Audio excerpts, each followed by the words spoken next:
आने देंगे तेजस्वी यादव के रहते हुए? देखिए, बार बार मैंने आपको कहा, ना यहाँ तो जादव की है, ना तो राजपूत की है, ना तो साबुद्दीन जी कौन जादव है, या और लोग कौन जादव है।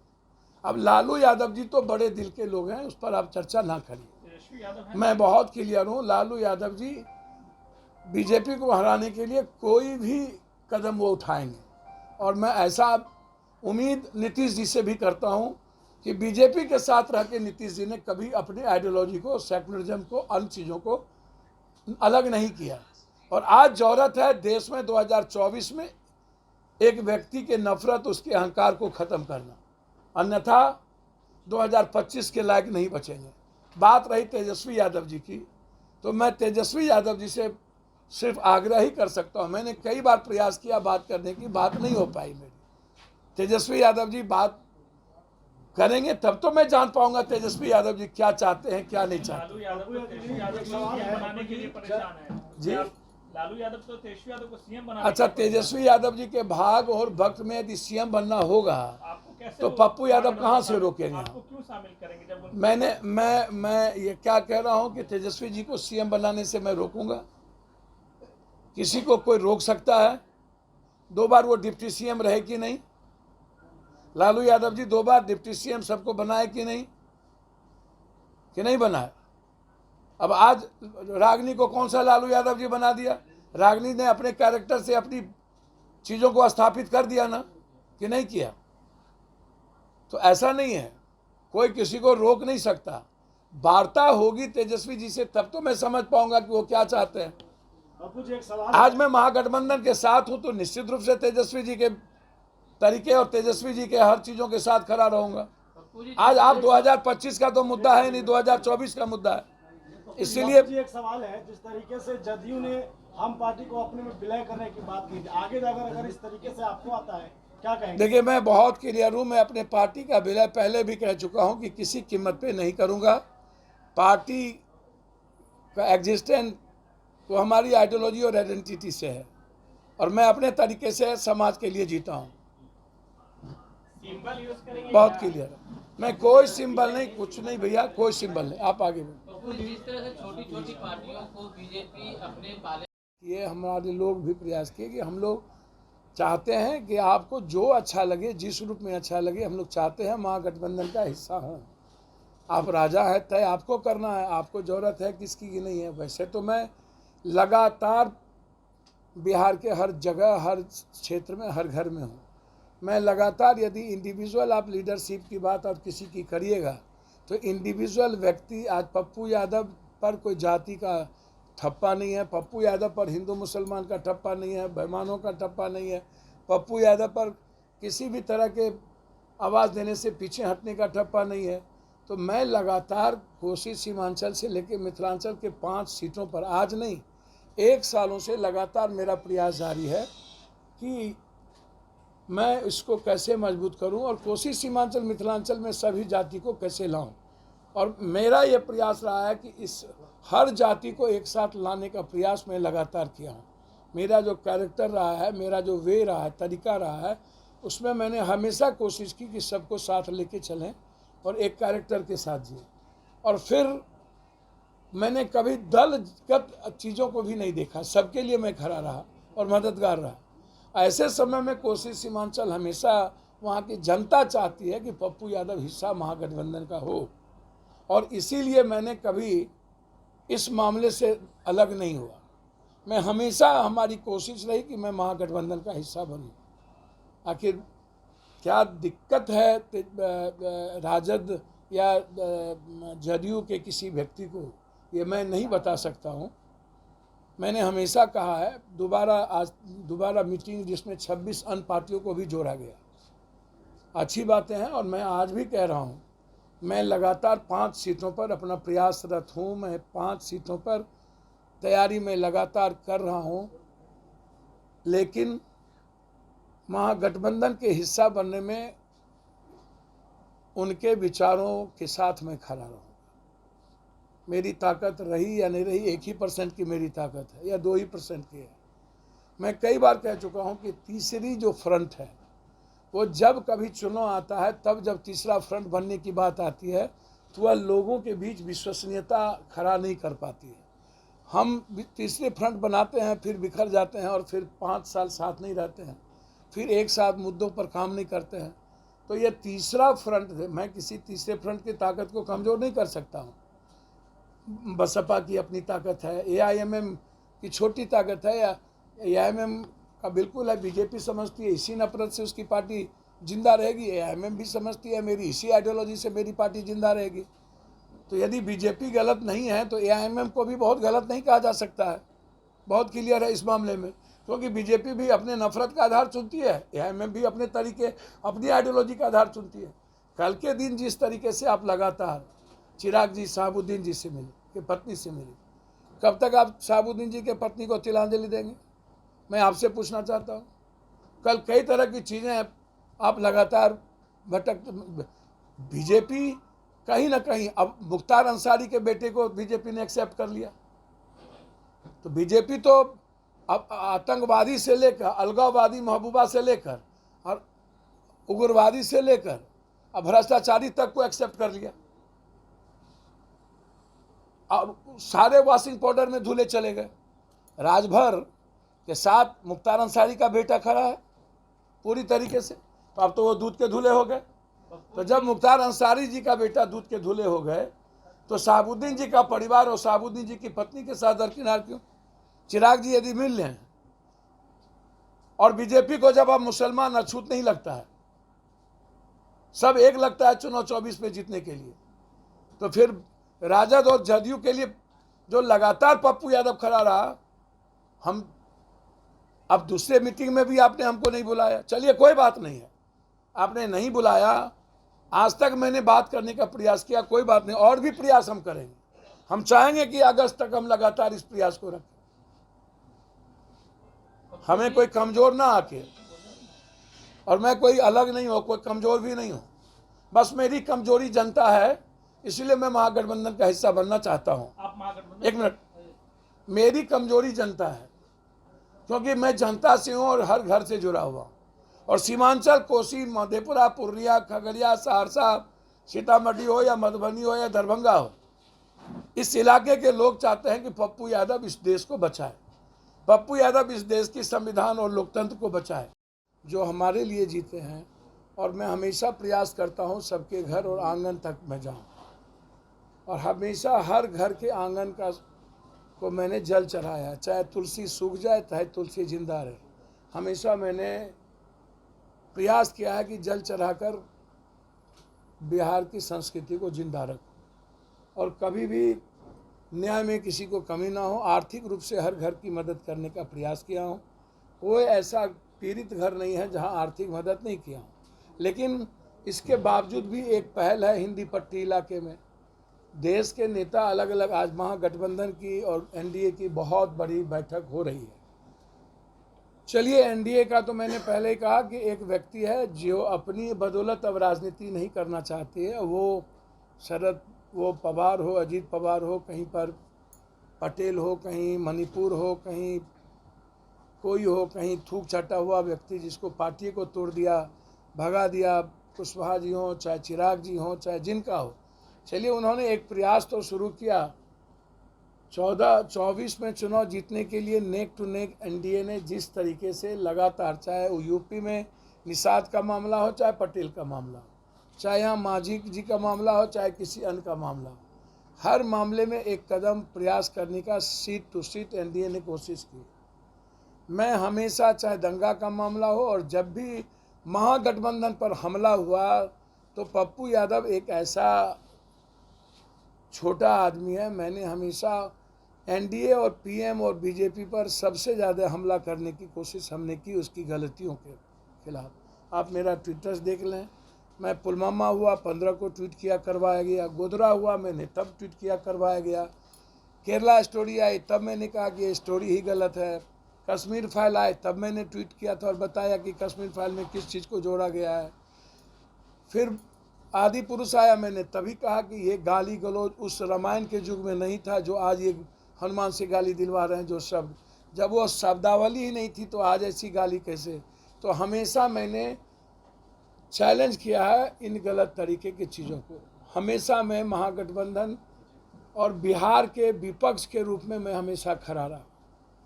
जब भी कोई बारी आती है तो विपक्ष की भूमिका में 17 साल के बाद बीजेपी पहली बार राजनीति करने के लिए पूरी ताकत लगा के 2000 आदमी नहीं जुटा पाए और SIS को गार्ड को बुलाना पड़ गया और उसके बाद मिर्ची गुर्दी सबका उसको सहारा लेना पड़ गया और उसके बाद उसने डोमिसाइल मुद्दे पर कोई बात नहीं की। तेजस्वी तेजस्वी तेजस्वी तेजस्वी।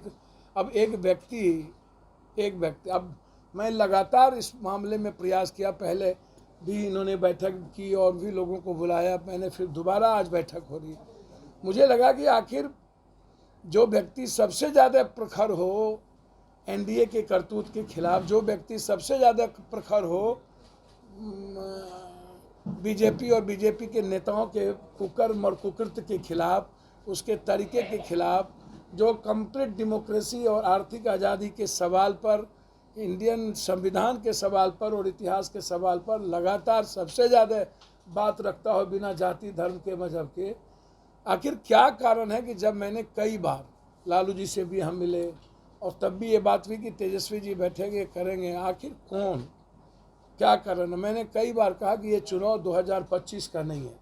यदि किन्हीं के मन में यह सवाल है कि 2025 के चुनाव को देखते हुए मैं कोई राजनीति करूं, तो आज जब कांग्रेस ने बड़ा दिल दिखाया है 2000 अपनी, चाहे ममता दीदी इतना ज़्यादा परेशान होने के बावजूद कांग्रेसी लोकल इकाई क्या नहीं कहा, तब ममता दीदी साथ में है, लोकल इकाई दिल्ली की क्या नहीं कहा, तब उन्होंने बड़ा दिल दिखाया अरविंद केजरीवाल जी को। लगातार कांग्रेस राहुल गांधी जी ने जिस तरीके से बड़प्पन और दिल दिखाया, क्या हम बिहार में उस बड़प्पन के साथ खड़े नहीं हो सकते? क्या दिल नहीं दिखा सकते? जबकि मैंने कई बार नीतीश जी को पूर्वांचल मिथिलांचल जिस जहाँ से मेरी राजनीति की शुरुआत हुई और फिर बिहार के परिप्रेक्ष्य से लेकर देश, सदन से सड़क तक,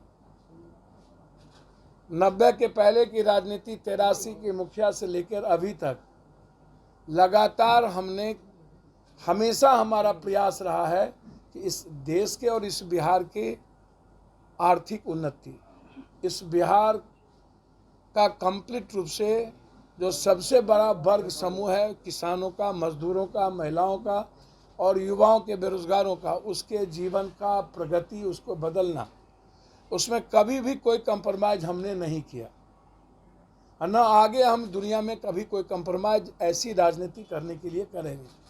इसीलिए जो मिजाज बिहार का है और जिस तरीके की राजनीति अभी चल रही है, कंप्लीट रूप से नफरत का, कंप्लीट रूप से गलत तरीके का, गाली गलौज का, कंप्लीट रूप से इस देश में सभी तरह की विविधताओं को चैलेंज करने का, आज स्थिति यह है कि जाति के आधार पर भी लोगों के भीतर डर है कि मैं बोलूं या ना बोलूं, और देश के आधार पर भी समाज में इन नेताओं ने एक बड़ा खतरनाक खेल खेल दिया है कि किसी को बोलने की और कोई अपनी बात कहने की आज़ादी ख़त्म कर दी। तो इससे हमें लगता है कि जब आदमी, कॉमन आदमी बोल नहीं सकता, कॉमन आदमी अपनी बात कह नहीं सकता, अपने अधिकार के लिए बात नहीं कर सकता, लड़ नहीं सकता, सड़कों पर उतर नहीं सकता, तो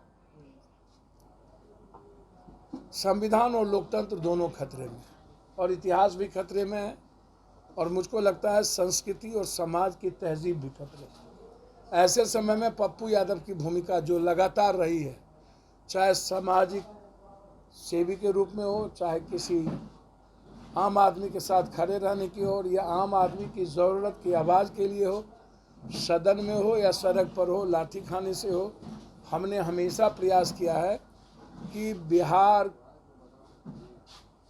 देश में सबसे ऊंचाई पर जाए, तरक्की करे और हमेशा कोसी, सीमांचल, मिथिलांचल और बिहार की आवाज़ हम बनते रहें, चाहे UPSC, BPSC, SSC, STT, TT, engineering, जिन मुद्दों से हो, जिन बड़ी छोटी घटनाओं से हो, मैंने हर घटना में समाज को इक्वल नज़रिए से देखा और कोशिश किया है कि मैं उसको बचा पाऊँ। इसीलिए मैं लगातार प्रयासरत रहा हूँ कि कांग्रेस लंबे समय से मैं कांग्रेस के साथ खड़ा रहा हूँ। लंबे समय से मैं लगातार प्रयास करता रहा हूँ कि जो वसुधैव कुटुंबकम और सार्वभौमिकता का और सार्वभौम दर संभाव का जो एक बेमिसाल भारत है उसकी रक्षा हो। और हम सिर्फ विकास और आम आदमी और युवाओं के रोजगार और इकोनॉमी की बात करें कि 40,000, 60,000, 70,000 रुपया महीने का इनकम एक व्यक्ति को कैसे हो और व्यक्ति पर कोई भी तरह की आर्थिक बोझ ना पड़े, व्यक्ति को जस्टिस कॉमन तरीके से मिले, जबकि 90%, 92, 97% लोगों को इस कंट्री में जस्टिस नहीं है। पैसे, ताकतवर, माफिया, दलाल, नेता को जस्टिस है, लेकिन मिडिल और लोअर मिडिल क्लास, गरीब, किसान, महिलाओं को जस्टिस नहीं के बराबर मिलती है। तो हमारी लड़ाई वहाँ है और मैं इस तरह की लड़ाई को मैं हमेशा लड़ता रहा, चाहे वो बाढ़ हो, कोरोना हो, छोटी घटना हो, बड़ी घटना हो, भूज हो, उत्तराखंड हो, आवाज़ हो, संघर्ष हो। और इस सवाल पर मैंने कोई कंप्रोमाइज़ नहीं किया है।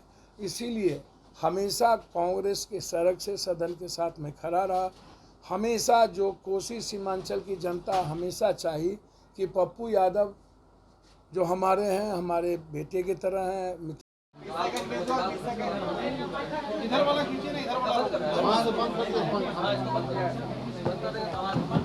ऊपर वाला चारों बंद कर दो। ऊपर वाला उधर से ऊपर वाला आप इसको बंद कीजिए ना भाई, आप क्या कर रहे हैं? कोई स्विच नहीं कर रहा, हम उस पर फोकस नहीं करते हैं। स्विच कैसे?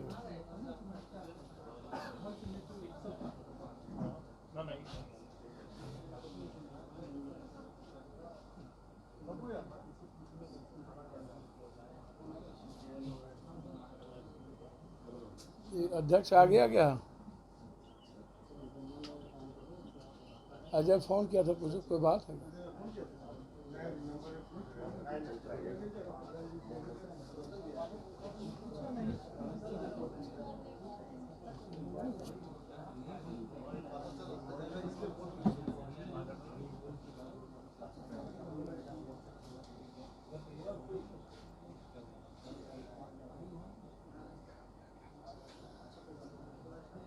पहली बात,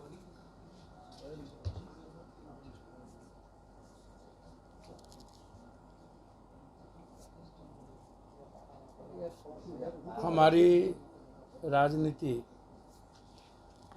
या हमारा सामाजिक जीवन या मेरा पारिवारिक जीवन और व्यक्तिगत जीवन कंप्लीट रूप से जाति विहीन परिवार के रूप में, धर्म वर्ग विहीन परिवार के रूप में जाना जाता है। मेरा व्यक्तिगत आचरण, व्यक्तिगत चिंतन, व्यक्तिगत चरित्र, व्यक्तिगत विचार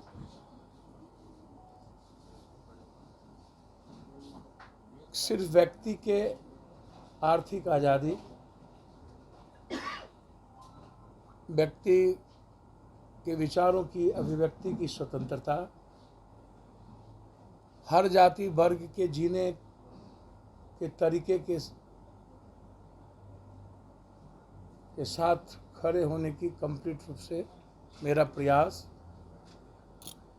राजनीति और सत्ता के लिए, कुर्सी के लिए, किसी पद के लिए कभी भी किसी जाति, धर्म, वर्ग को का नफरत के आधार पर, गाली के आधार पर या अहंकार या किसी भी तरह की घृणा की दृष्टि से हमने नहीं देखा। हम मर जाएंगे, राजनीति करें या ना करें, हम राजनीति छोड़ दें या राजनीति मेरे हिस्से की चीज़ ना रहे, मैं कभी भी राजनीति करने के लिए और व्यक्तिगत महत्वाकांक्षा के लिए और व्यक्तिगत पर्सनैलिटी के लिए कभी किसी जाति को न ठेस पहुंचाएंगे, न किसी जाति में विभेद करेंगे, न मनभेद करेंगे, न किसी जाति वर्ग को गाली देंगे, न कभी किसी भी तरह के जीने के स्वतंत्रता पर कभी हम विरोध करें। हमारे नज़र में 140 करोड़ लोग, हम एक फैमिली हैं। मेरे नज़र में बिहार सिर्फ बिहारी है। मेरे नज़र में माफिया, अपराधी, दलाल, पूंजीपति एक तरफ, किसान, बेरोजगार यूथ, महिलाएं, लोअर मिडिल क्लास और गरीब तबके के लोग, कमज़ोर और वंचित तबके के लोग एक तरफ। मेरी लड़ाई माफिया, अपराधी, लुटेरे पूंजीपतियों और भ्रष्ट नेता और उन्मादी नेता, नफरत पैदा करने वाले नेताओं के खिलाफ है, जिसका विश्वास संविधान में नहीं है, लोकतंत्र में नहीं है, जिसका विश्वास किसी ईश्वर में नहीं है, जिसका विश्वास सिर्फ एन केन प्रकार इंसानियत का कत्ल करके, ख़त्म करके, समाज का कत्ल करके सिर्फ राजनीति और सत्ता हथियाने का है। इसी तो इसका खामियाजा कितना भुगतना पड़ेगा? देखिए, मैं किसी का ज्योतिष तो होने की खामियाजा भुगतना पड़े, हमको मुद्दे पर भी काम करना पड़ेगा, हमको नेक टू नेक भी काम करना पड़ेगा, आंदोलन भी काम करना पड़ेगा, हमको अभी अहंकार को भी निकालना पड़ेगा। खामियाजा क्यों भुगते या भुगतने की बात हम करें भाई? हमें 6 जात 7 जात आप गठबंधन करिए, लेकिन सरकार में मैं हूँ, हमें मुद्दों पर भी काम, आम आदमी के नेक टू नेक विकासों के लिए भी हमको काम करके हमें जीत हासिल करनी पड़ेगी। और उसमें मैं हमेशा रहा हूँ कि लोगों के मुद्दों के साथ मैं खड़ा रहा हूँ। मुद्दे पर यदि बात होगी तो पप्पू यादव से ऊपर कोई नहीं है, यदि संघर्ष और लाठी पर बात होगी तो पप्पू यादव से ऊपर कोई नहीं है। बहुत क्लियर है। खामियाजा क्यों भुगतना पड़ेगा भाई? निश्चित रूप से अहंकार को निकालकर 2024 की लड़ाई में नेक टू नेक सीट पर बात करनी चाहिए। और उसकी मैं तो कहा कि मैं अगस्त तक इंतजार करूंगा, महागठबंधन का प्रयास करूंगा कि मैं महागठबंधन का हिस्सा बनूं। बूंद-बूंद तालाब भरता है सर, मैंने तो बूंद-बूंद तालाब भरता है, मैंने ये प्रयास क्यों नहीं कर रहा है महागठबंधन? सर, वो तय करेंगे कि उनका भी बात, राजा की बात हम ही बता दें। आप हमको, मैं महागठबंधन से इतना ही कहूँगा कि निश्चित रूप से किश्ती मंत्री सबकी वैल्यू है तो किश्ती की भी वैल्यू है, यदि फील्ड की मंत्री की वैल्यू है तो किश्ती की भी वैल्यू है। जो काम करे सुई क्या करे तलवार, दशमलव की भी वैल्यू है, कोमा हैपन की भी वैल्यू है। राजनीति में छोटी छोटी ताकतों को साथ लानी पड़ती है, जिसकी आइडियोलॉजी एक समान मिलता है। जो लोग अलग अलग आइडियोलॉजी के हैं और कई धारा में बीजेपी को सपोर्ट किए हैं, कई बिल पे, आज वो भी एक साथ हैं कि नहीं है? महबूबा से लेकर के सबके साथ देने वाली बीजेपी वो अलगाववाद की बात कैसे कर सकता है? और मुख्तार अंसारी जी के बेटे से लेकर सबको साथ में लेने वाले व्यक्ति वो अपराध और अपराधी की बात कैसे कर सकता है? तो पप्पू यादव उसमें नहीं है ना। पप्पू यादव जी, आपका दर्द पप्पू जो यादव है वो केंद्र चल सरकार और रहा है राज्य कि सरकार वहाँ दोनों पे हमला करते आए हैं। पप्पू यादव केंद्र सरकार और राज्य सरकार दोनों पे हमला करते आए हैं जनहित के मुद्दों को लेकर। सर, क्या यही कारण है? देखिए, मैं व्यक्तिगत, मेरा हमेशा संबंध नीतीश जी के आचरण विचारों से रहा है। हमेशा लालू यादव जी के संघर्ष और सामाजिक न्याय के साथ मैं खड़ा रहा हूँ। मैं, हर आदमी अपनी सरकार में रह करके भी अपनी बात रखता है कुछ न कुछ मुद्दों पर। जैसे मैं बहुत क्लियर हूँ डोमिसाइल मुद्दों को लेकर के, या कानून बननी ही चाहिए शिक्षक के सवाल पर, इस पर मैं मर जाऊंगा तब भी पीछे नहीं हटूंगा, कोई साथ ले या ना ले। जनता के हित में बात रखना, हमने कोई अपने महागठबंधन की विचारधारा पर कोई सवाल खड़ा नहीं किया है। उसकी विचारधारा लोकतंत्र और संविधान और इतिहास बचाने की है, भारत बचाने की है, मैं उसके साथ खड़ा हूँ। लेकिन मुद्दों पर मैं हमेशा सरकार से आग्रह करता रहा हूँ, आगे भी करता रहूँगा। इसके लिए वो ले ना ले वो समझें, मैं अगस्त तक उनके साथ तय करूँगा कि मैं उनके साथ रहूँ। वो मेरे साथ लेंगे या नहीं लेंगे उन्हें तय करना है। कैसे डोमिसाइल का ही मुद्दा तो नहीं है वो। और एक तरफ महागठबंधन में कांग्रेस की बात नहीं कर रहा हूँ, मैं हमेशा कांग्रेस के साथ रहा। लेकिन मैं यह जरूर आज कहूँगा कि कांग्रेस को मेरे लिए तय कर लेनी चाहिए क्या मैं महागठबंधन का हिस्सा रहूँगा या नहीं रहूँगा। और इसके लिए मैं अगस्त तक बहुत क्लियर हूँ कि मैं अगस्त तक अपने कामों को मैं करते जा रहा हूँ और इंतज़ार करूँगा। अगस्त के बाद मैं स्वतंत्र हो जाऊँगा कि जनता के बीच मैं जाऊँगा और कहूँगा मैं लगातार मैंने प्रयास किए और उन्होंने लगातार हमारे प्रयास को तवज्जो नहीं दी। तब मैं जनता के बीच जाऊँगा और जनता जो तय कर देगी, या पार्टी अकेले, मैं फिर कह रहा हूं कि तीसरा गठबंधन रिलायबल नहीं हो पाता है। बहुत सारे गठबंधन है साथ लड़ा जा सकता है, लेकिन रिलायबल नहीं होता है। और कई बार हमने प्रयोग किया है, और सिर्फ चुनाव जीतने के लिए ऐसी चीज नहीं की जा सकती। इसीलिए मैं अकेला लड़ना उम्मीद करूंगा कि यदि इस तरह की गठबंधन पप्पू यादव के साथ ना हो तो हमारी कोशिश होगी मिनिमम 3 से 5 सीटों पर चुनाव लड़ने की। यदि गठबंधन ने इस बात को महसूस नहीं किया, निश्चित रूप से जनता से पूछकर मेरी व्यक्तिगत और पार्टी की मानना है कि हमें 3 से 5 सीटों पर यदि अकेला हमें लड़ना पड़े तो हमें जनता के बीच जानी चाहिए कि हम आपके साथ खड़े रहे और आज भी साथ खड़े हैं। तय आपको करना है, किसी गठबंधन को नहीं। लेकिन देश का सवाल है, स्टेट का सवाल नहीं है। जो लोग 2025 को लेकर के बाहर लगातार अपनी नजरिया देख रहे हो और मन में उसको हो कि 2025 में 24 में पप्पू यादव का सर्वाइव हुआ तो 2025 क्या होगा। आज 2025 का मुद्दा नहीं है। सारे लोगों ने दिल्ली का मुद्दा छोड़ दिया, सारे लोगों ने बंगाल का मुद्दा छोड़ दिया। फिर बिहार 2025 को भूलकर 2024 में हर छोटी पार्टियां या जिस व्यक्ति की जिस एक सीट पर भी ताकत है वहां उसके साथ खड़ी होनी चाहिए। मैं ऐसा मानता हूं। बस मैं आपको बहुत क्लियर कह दूं कि कांग्रेस को ही तय करना है और मैं कांग्रेस को लेकर इंतजार में हूं। मैंने लगातार प्रयास नीतीश जी से और लालू यादव जी से, तेजस्वी जी से किया है। उस प्रयास में बहुत सार्थक अभी तक कोई भूमिका हमें देखने को नहीं मिली। और 2 बार मीटिंग होने के बाद मुझे यह कहना पड़ा कि जनता के कारण मैं महागठबंधन के साथ खड़ा रहना चाहता हूं। जो मेरी आइडियोलॉजी है उस आइडियोलॉजी के कारण महागठबंधन के साथ खड़ा रहना चाहता हूं। मेरी ताकत 2 या 3 सीट की है। हो सकता है कल आइडियोलॉजी के चलते हमें एक महागठबंधन हमारी उस तवज्जो को ना दे, उसके बावजूद भी मैं हर चीज स्वीकार करूंगा। लेकिन आप तय तो करिए कि हम रहेंगे या नहीं रहेंगे। आप लगातार तय नहीं कर पा रहे, तो इसीलिए मुझे लगा कि मैं आपसे एक माध्यम से जरूर कह दूं कि तीसरा गठबंधन रिलायबल नहीं हो पाता है। दूसरी चीज, शहाबुद्दीन जी के फैमिली को लगातार जो लोग जा करके चाहते हैं कि उनको ला करके चुनाव लड़ाया जाए, यह महागठबंधन के लिए सही संदेश नहीं होगा। तीसरी चीज, मैं ज़रूर उम्मीद करूंगा कि AIMM से भी महागठबंधन को बात करनी चाहिए। बहुत धन्यवाद, शुक्रिया। आप महागठबंधन की बार बार बात कर रहे हैं, आपको लगता है